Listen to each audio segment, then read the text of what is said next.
देश में जो माहौल चल रहा है, कई सालों से चल रहा है, जो एजेंसीज हैं उनको एक टूल की तरह, एक औजार की तरह, हथियार की तरह इस्तेमाल किया जा रहा है। कोई भी विपक्ष का नेता, कोई भी विपक्ष का कोई लीडर अगर बीजेपी के जुल्म जबर के खिलाफ बोलता है तो उसके घर पे ईडी आती है, उसके घर पे सीबीआई आती है, इनकम टैक्स आती है। और ये अनडिक्लेयर्ड इमरजेंसी की तरह देश के हालात हो गए हैं।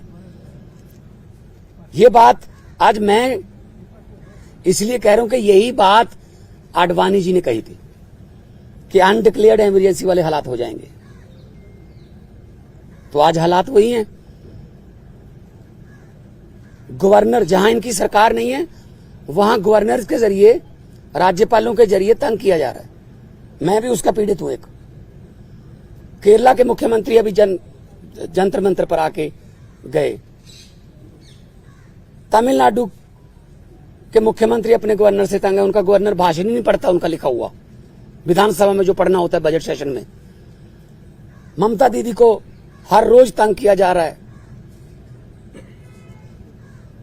हेमंत सोरेन को गिरफ्तार कर लिया। दिल्ली में अरविंद केजरीवाल साहब को जब भी कोई काम करते हैं एलजी टांग अड़ाता बीच में। सुप्रीम कोर्ट के जरिए सरकार चलानी पड़ रही है। हम भी सुप्रीम कोर्ट में पहुंचे हुए हैं। आरडीएफ का पैसा 5500 करोड़ रूरल डेवलपमेंट फंड का पंजाब का रोका हुआ है। नेशनल हेल्थ मिशन का पैसा रोका हुआ है। 8000 करोड़ से ज्यादा पंजाब का पैसा रोक रखा है। हम कोई भीख थोड़ी मांगते हैं, वो हमारे टैक्स का पैसा है, पंजाब के लोगों का हिस्सा है, वो योगदान है। फिर गवर्नर्स के जरिए सुप्रीम कोर्ट में मुझे जाना पड़ा गवर्नर के खिलाफ कि जी बजट सेशन नहीं होने दे रहे। सुप्रीम कोर्ट में स्टालिन जी सुप्रीम कोर्ट में, केरला के मुख्यमंत्री सुप्रीम कोर्ट में, अरविंद केजरीवाल जी, हर बात पे सुप्रीम कोर्ट में जाना पड़ रहा था। सुप्रीम कोर्ट के 5-0 के बेंच ने कहा सर्विसेज जो हैं वो अरविंद केजरीवाल जी के पास, सरकार के पास रहनी चाहिए। सुप्रीम कोर्ट का 5-0 का फैसला नहीं माना। उसी दिन ऑर्डिनेंस जारी करके कहते नहीं, अरविंद केजरीवाल को काम नहीं करने देंगे हम। क्या अस्पताल बनाने वाला, आज दिल्ली में अस्पताल बनाने वाला, जिसने पूरे देश में हेल्थ क्रांति लेके आई, पैरासीटामोल की छोटी सी टैबलेट से लेके 40-50 लाख जो टेस्ट है फ्री हैं। आप लोग भी जाते होंगे, आपके रिश्तेदार, भगवान ना करे कोई ऐसी बीमारी हो। अस्पताल बनाने वाला जेल के अंदर सत्येंद्र जैन।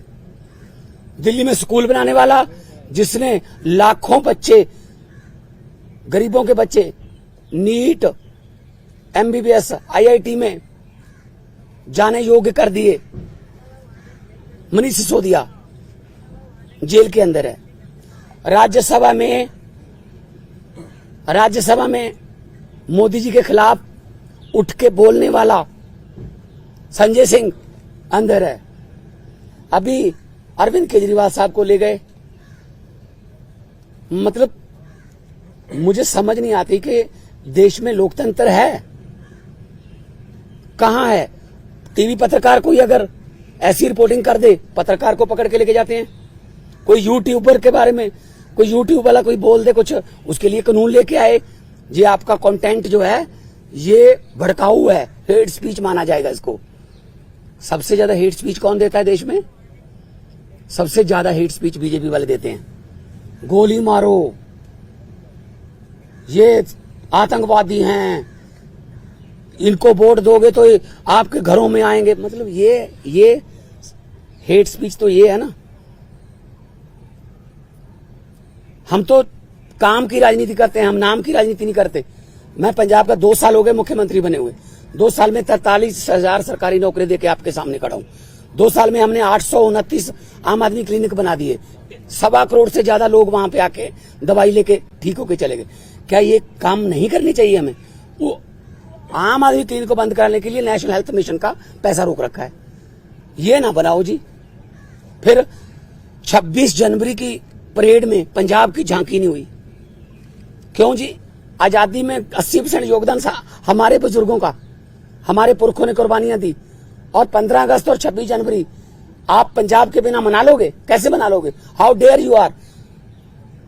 किसने, वो होते कौन है? शहीद भगत सिंह की झांकी को, जिसमें शहीद भगत सिंह, करतार सिंह सराभा, लाला लाजपत राय, मदन लाल ढींगरा, जलियांवाला बाग का कांड, जिसमें वो थे झांकी में, उनको रिजेक्ट करने वाले ये कौन होते हैं? ये भगत सिंह से बड़े हो गए, जिन्होंने देश लेके दिया, अब उन्हीं के खिलाफ कर रहे हैं। मुझे तो ये शक है, अगर इनका बस चले तो ये राष्ट्रीय गीत जन गण मन से पंजाब का नाम निकाल देंगे। अगर इनका बस चले तो इतनी नफरत करते हैं ये पंजाब को। और पंजाब वो है जो पूरे देश का पेट भी पालता है। 532 किलोमीटर हमारा बॉर्डर है पाकिस्तान के साथ। हमारे बेटे आज कारगिल से लेके पंजाब के लड़के खड़े हैं सीना तान के। कोई भी दुश्मन की तरफ से कोई गोली आती है, सबसे पहले पंजाबियों का सीना है। तो ये इतना हमें नफरत करते हैं। अब अरविंद केजरीवाल ने क्या किया? हम कहते रहे कि ये गिरफ्तार करेंगे, बहाना ढूंढ रहे हैं। मुझे ये बता दीजिए टाइमिंग क्या है? ये क्या चाहते हैं? विपक्ष का कोई भी नेता इस इलेक्शन में चुनाव प्रचार ना कर पाए, ये इलेक्शन छीनना चाहते हैं। 3 दिन पहले रशिया में क्या हुआ? 88% वोट पुतिन। 2030 तक, आगे 40 तक भी जाएगा। और वो 12% है, वो खराब हुई वोट है, उनके खिलाफ नहीं वोट डाल सकता कोई। तो ये भी तो पुतिन के रास्ते पर ही चल रहे हैं। फिर ये डिक्टेटरशिप है। आप रात को 8 बजे आ जाओ घर, 9 बजे तक सर्च करते रहो, उसके बाद ले जाओ, फिर देखते हैं बाद में रिमांड मांगेंगे, ये करेंगे, वो करेंगे। अरे एक देशभक्त बंदा है वो। अगर पैसे कमाने होते, IRS ऑफिसर है Arvind Kejriwal, commissioner income tax का, उनकी पत्नी भी IRS commissioner, Indian revenue service में। पैसे कमाने होते तो अपनी अच्छी भली नौकरी क्यों छोड़ते? तो इनको यही लगता रहता है कि हमारी तरह सारे ही, देखो साधु को सभी लोग साधु लगते हैं, चोर को सब चोर लगते हैं। इनके इलेक्ट्रिक बॉन्ड का क्या हुआ? 8000 करोड़ के आसपास जब इलेक्ट्रिक बॉन्ड निकले हैं, कहते वो तो चंदा है। अच्छा, अगर कोई अच्छे काम करे कहते नहीं, तेरा धंधा है। अभी मैं परिवार से मिलकर आया हूं, बेटा और बेटी हैं, आगे के एग्जाम देने हैं उन्होंने, किसी मिलने जाना है, कोई किताबें सिलेबस की, उनको बाहर नहीं निकलने दे रहे। रिश्तेदारों के फोन आ रहे हैं, ये पुलिस से परमिशन लेनी पड़ रही है कि सर प्लीज इनको भेज दो अंदर। नहीं जी, 2 बंदों को ही भेजेंगे, ये 4 हैं। हद है। बच्चों का क्या कसूर है जी? उनकी पत्नी का क्या कसूर है जी? तो ये सब कोई इनका किसी, मुझे ये बता दीजिए किसकी मानते हैं ये? सुप्रीम कोर्ट की मानते हैं? नहीं मानते। इलेक्शन कमीशन की मानते हैं? नहीं मानते। CBI की मानते हैं? नहीं मानते। नीति आयोग की मानते हैं? नहीं मानते। ये तो कमाल है। मतलब मैं ही मैं, हर जगह मैं ही मैं। सो ये बहुत ही निंदनीय है। आम आदमी पार्टी अब छोटी पार्टी नहीं है। 10 साल में राष्ट्रीय पार्टी बन गई। 10 साल में 2 राज्यों में हमारी सरकारें हैं। 10 हमारे राज्यसभा के मेंबर हैं, 1 हमारा लोकसभा का मेंबर है, 5 MLA हमारे गुजरात में हैं, 2 MLA हमारे गोवा में हैं, मध्य प्रदेश में सिंगरौली में हमारी मेयर है, और चंडीगढ़ का मेयर हमारा है। और वो तो पता होगा ना चंडीगढ़ का मेयर कैसे बना, फिर वो तो पता ही होगा ना कि ये डेमोक्रेसी है। फिर कैसे गिन रहा था वो? 36 वोट गिनने थे, 36 वोट गिनने थे, 36 वोट, कैमरे लगे हुए थे। कैसे गिन रहा था? ऐसे वोट देख के। जब सुप्रीम कोर्ट गए तो जस्टिस साहब ने कहा कि दिखाइए कहां है वोट। ये वो 8 के 8 वोट उन्होंने वैलिड करार दिए। और पहली बार हुआ है जुडिशियल हिस्ट्री में कि कोई मेयर का नाम सुप्रीम कोर्ट ने जारी कर दिया कि ये मेयर होगा। तो अगर 36 वोट में से 8 वोट खराब कर दिए, मतलब ऑलमोस्ट 25%। मुझे इस बात का कोई हैरानी या खुशी नहीं है कि हमारा मेयर बन गया। मुझे इस बात की बहुत चिंता है कि 36 वोट में से 8 खराब कर दिए। अभी 4 जून को 92 करोड़ वोट गिने जाएंगे, उनमें क्या करेंगे? ये वोट कहीं डलता है, जाता कहीं और है, जीतता कोई और है। ये इन्होंने इलेक्शन को ऐसे समझ रखा है जैसे बस अब हमारा ही काम है। हम कहते रहे, पिछली बार भी अरविंद केजरीवाल जी ने कहा था कि अगर ये आ गए ये संविधान बदल देंगे, और बाबा साहब का, डॉक्टर भीमराव अंबेडकर जी का संविधान बचाना है। अभी जो देश में चल रहा है पूरी दुनिया देख रही है, उसको सबको पता है, लेकिन ऐसे किसी पड़ोसी या किसी विदेशी राष्ट्रपति से कहलवा लेना कि you are the most famous prime minister of the world. और अभी किसानों की समस्या थी, हरियाणा के बॉर्डर पे रोक लिया। पत्रकारों ने मुझसे पूछा, मैंने कहा जी, वो कहते हैं दिल्ली क्यों आते हैं किसान? मैंने कहा जी मोदी जी दिल्ली क्यों आए फिर अहमदाबाद छोड़ के? कहते जीत के आए हैं। मैंने कहा जो जहां जीत के आएंगे वो देश का राज करने के लिए, तो वहीं पे आएगा सारा देश, उनको दिल्ली क्यों नहीं आने देते? मैं लाहौर भेजूं उनको? लाहौर से ज्यादा तारें लगा दी थी, लाहौर वाले बॉर्डर पे पाकिस्तान ने तार नहीं लगाई हुई, हमारे वालों ने लगाई हुई है, उनको क्या जरूरत है? कहते अपनी तरफ लगा लो। तो ये किसानों की समस्या तो हल नहीं करते। टीवी पे ऐड आती है, पापा यूक्रेन और रशिया का युद्ध रुकवा दिया मोदी जी ने। अच्छा, आप उनके युद्ध रुकवा सकते हो, अपने किसानों से बात नहीं कर सकते 200 किलोमीटर? कमाल है, हद है यार। ये डेमोक्रेसी नहीं है। मैं आपके जरिए, आपके टीवी कैमरों के जरिए करोड़ों लोगों को ये कहना चाहता हूं, आम आदमी पार्टी जो है वो चट्टान की तरह अरविंद केजरीवाल जी के साथ खड़ी है। अरविंद केजरीवाल को तो गिरफ्तार कर लोगे, उसकी सोच को कैसे गिरफ्तार करोगे? अरविंद केजरीवाल एक व्यक्ति नहीं है, अरविंद केजरीवाल एक सोच है। हम चट्टान की तरह उनके साथ, मैं भी अपना काम छोड़ के आया उनके लिए। उन्होंने जब दिया न्योता पूरे देश को कि अच्छी राजनीति करने के लिए मुझे अच्छे बंदे चाहिए, तो मेरे जैसे लोग, अगर मैं आर्टिस्ट था, फेमस आर्टिस्ट था, मुझे क्या जरूरत थी? मुझे भी बीच बीच में गालियां देते रहते हैं, बीजेपी वाले गालियां देते रहे, कांग्रेस। मतलब असल में क्या है, इनको दुख इस बात का है कि आम घरों से बेटे बेटियां जीत कर हमारी कुर्सियों पर क्यों बैठ गए, ये पंगा है।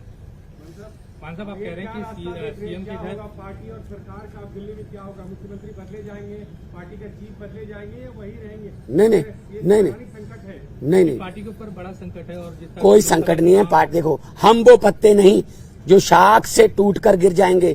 आंधियों को कह दो अपनी औकात में रहें। सो पार्टी कुछ नहीं हुआ, पार्टी और मजबूत होकर निकलेगी। मैं आपको कह रहा हूं कि अरविंद केजरीवाल एक व्यक्ति नहीं, एक सोच है। इतने 10 सालों में देश में करोड़ों केजरीवाल पैदा हो चुके हैं, उनको कहां गिरफ्तार करोगे? कौन आगे बढ़ाएगा भाई? हम लोग सारे बढ़ाएंगे हम मिलके। बीजेपी की तरफ से कहा जा रहा है कि पंजाब में आम आदमी पार्टी टूट जाएगी, यूनिट अलग हो जाएगा, दिल्ली में सरकार गिर जाएगी, इस तरह के स्पेकुलेशंस को। देखो भाई साहब, जब इनको सोचना ही इन्होंने दिन रात यही है, किसकी सरकार गिरानी है, किसकी तोड़नी है, किसके एमएलए खरीदने हैं, अभी तक यही तो करते आए हैं। जहां पे जीतते नहीं वहां खरीद लेते हैं, जहां पे इलेक्शन से नहीं जीते वहां बाई इलेक्शन से जीत जाते हैं। 30 बंदों से इस्तीफा ले लो, फिर बाई इलेक्शन करवा लो, हाउस की संख्या कम करके सुबह 4 बजे गवर्नर को जगा लो कि ओथ करवा, एक बार ओथ करवा। ये तो ट्रंप ने मेरे ख्याल में सलाह नहीं पहले मांगी होगी, वरना ट्रंप को भी पिछली बार ये ओथ दिलवा लेते कि एक बार तू ओथ ले, बाकी बाद में अमित शाह जी को भेज देंगे, वहां ठीक कर लेंगे। देखो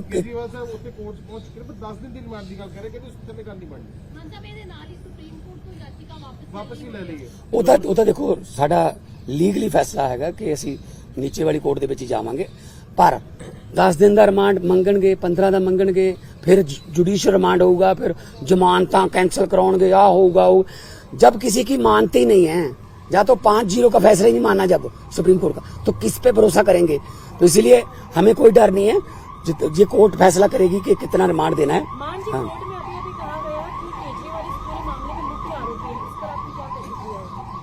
केजरीवाल क्या कहा? असल में बीजेपी को खत्म करने में मुख्य आरोपी वही है। बीजेपी को डर ही वही है कि यार केजरीवाल अगर आ गया ना ये हमें इससे डर है। उनको कांग्रेस से क्या डर? उनको बाकी पार्टियों की पता नहीं कितने इतनी बड़ी बड़ी फाइलें बना के रखी हुई हैं, झूठी सच्ची बना के रखी हुई हैं। एक ही पार्टी है जिससे बीजेपी को डर लगता है, आम आदमी पार्टी, क्योंकि इतना तेजी से जा रही है आगे।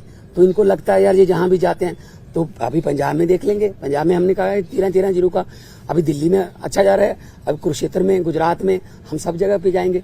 तो इसीलिए उनको मुख्य आरोपी लग रहा है।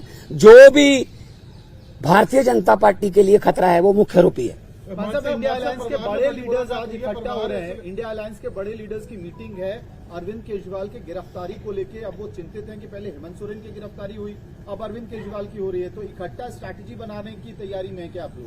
बिल्कुल मीटिंग करेंगे। मैं भी उस मीटिंग में जाऊंगा। पहले भी मैं सभी मीटिंगों में जाता रहा हूं, अरविंद जी के साथ जाता रहा हूं मैं, चाहे बेंगलोर हो, मुंबई हो, पटना हो। तो इंडिया अलायंस में जो मीटिंग होगी उसमें, क्योंकि ये मामला अकेला अरविंद केजरीवाल का नहीं है, ये मामला डेमोक्रेसी को बचाने का है, ये मामला लोकतंत्र को बचाने का है। 2 घंटे कल पूरी छानबीन चली है, कहते कि निकल के कुछ नहीं सामने आया, पर फिर भी परिवार ने मान साहब भी दसो परिवार हौसले चाहे देखो, केजरीवाल साहब की जो पत्नी है, उन्होंने कोई पहली बार नहीं ऐसा देखा। रामलीला ग्राउंड से पार्टी निकली, कितने दिन अनशन चलते रहे, जेल में भी पहले जाते रहे। तो ये ऐसी बात नहीं है कि परिवार में कोई शिकन नहीं है। हाँ, लेकिन आम आदमी पार्टी को जो ये कह रहे हैं कि डीरेल कर देंगे, प्रचार नहीं करने देंगे, ये इनकी गलतफहमी है। क्योंकि प्रचार में तो हम दुगना तिगना जो जोश है उसके साथ जाएंगे। और हमारे सभी अभी मैं जाऊंगा गोपाल राय जी से, पंकज गुप्ता जी से, सबसे जो है हमारी पीएसी है, हाई कमांड है, उनके साथ मीटिंग करूंगा। अभी ये आज शाम तक फाइनल कर लेंगे, आज शाम तक फाइनल कर लेंगे। इंडिया अलायंस के कौन से नेता दिल्ली आ सकते हैं, मीटिंग करनी है, पीसी करनी है, जो भी हम करेंगे। लेकिन हम इस कितना है, हमारा अलायंस जो है वो बिल्कुल मजबूत है।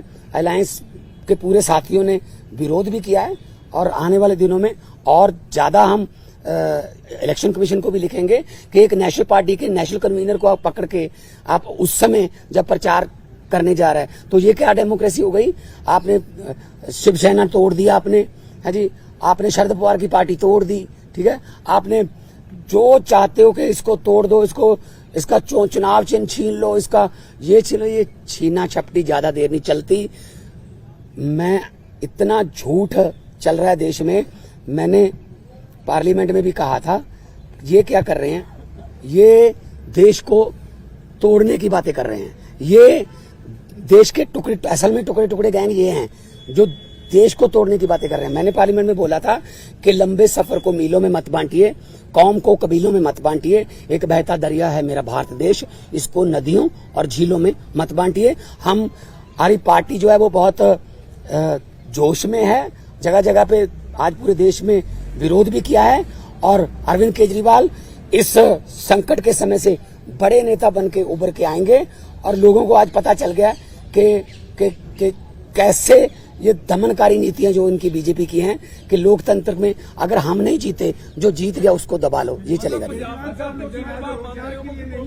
ऊपर में अब ज्यादा जिम्मेदारी आ गई, क्या लगता है कि आप उस भूमिका में होंगे, केजरीवाल जी वाली भूमिका में? नहीं, देखिए पता क्या है, मैं पहले भी जाता रहा हूँ, ऐसी कोई बात नहीं है, मेरे लिए कोई नई बात नहीं है। अरविंद जी मेरे पे बहुत, मेरे बड़े भाई हैं, वो बहुत यकीन करते हैं और जाएंगे जहां भी हमें मौका मिलेगा। आने वाले दिनों में गुजरात भी जाऊंगा, कुरुक्षेत्र भी जाऊंगा। आने वाले दिनों में जहां मुझे पार्टी ने कहा मैं जाऊंगा। मैं पार्टी का वफादार सिपाही हूँ। पंजाब की सरकार पे असर पड़ेगा इस चीज का कि मान साहब सारी जिम्मेदारियां बड़ी यार भाजपा ਦੀਆਂ ਕਿੰਨੀਆਂ सीटां ने पंजाब च दसी, किन्नियां ने दस दो हैं? 2। अब 117 में से 2 हैं। 92 वालों को सवाल पूछ रहे हो आप कि भाजपा कहती है ये होगा। ये ख्याली पलावा उनके, ये आम आदमी पार्टी के जो हमारे एमएलए है ना, वो बिकाऊ नहीं है। बिकाऊ कीमत उसकी लगती है जो मंडी में हो। हमारा जो एमएलए हैं, हमारे जो पार्टी के वॉलंटियर हैं, वो बिकाऊ नहीं है, वो मंडी में ही अवेलेबल नहीं है। कीमत क्या लगाओगे उनकी?